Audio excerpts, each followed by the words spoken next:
Miela kolegė, aš paskaitysiu visą sąrašą tikrai prasmingų ir gerų kovos su demografijos problemomis priemonių. Tai buvo siūlyti šeimos metai, buvo siūlyti dabar šokiai šiandien, buvo siūlytas motinystės atostogų pavadinimo keitimas ir jūs dabar siūlote įrašyti eilutę į aiškinamąjį raštą. Tai pasakykite vienas dalykas, kaip tai pagerins žmonių gyvenimą ir paskatins gimdyti.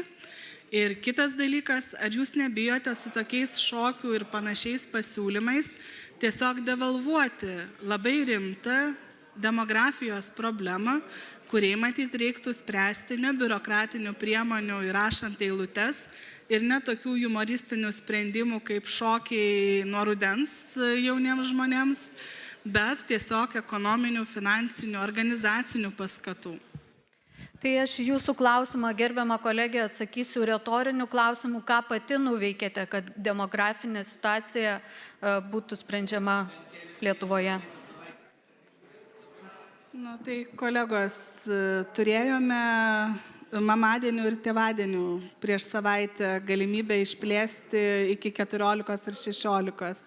Atmetėt. Turėjome mūsų frakcijos siūlymą likutį nepanaudotų tėvystės ar motinystės atostogų galimybę panaudoti vėliau, kai vaikas iki 8 metų auga. Irgi buvo pramesta. Ir šiandien valdančioji dauguma išeina su siūlymais daryti šokius ir įrašyti eilutę į aiškinamąjį raštą.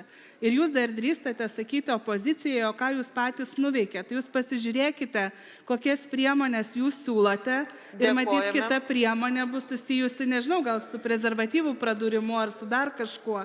Tai tikrai nedevalvuokite opios demografijos problemos. Dėkojame, galėsit pateikti savo siūlymus jūs. Prašom, Ingrida Šimonytė nuo šoninio mikrofono. Ačiū labai. Man atrodo, nereikia labai daug pastangų paskaityti bet kokio Seimo nario teikiamo įstatymo projekto aiškinamąjį raštą ir pažiūrėti, kaip yra įvertinami tie privalomi poveikiai, kurie dabar jau yra nustatyti.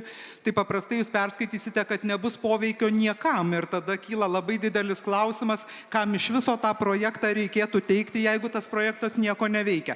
Bet aš turiu dar vieną repliką. Aš labai tikiuosi, kad poniai Girskienei, kurios išmintį apie nevaisingumo priežastis mes visi stebėjome per LRT forumą, vis dėlto užteks padorumo atsiprašyti už savo pastabas.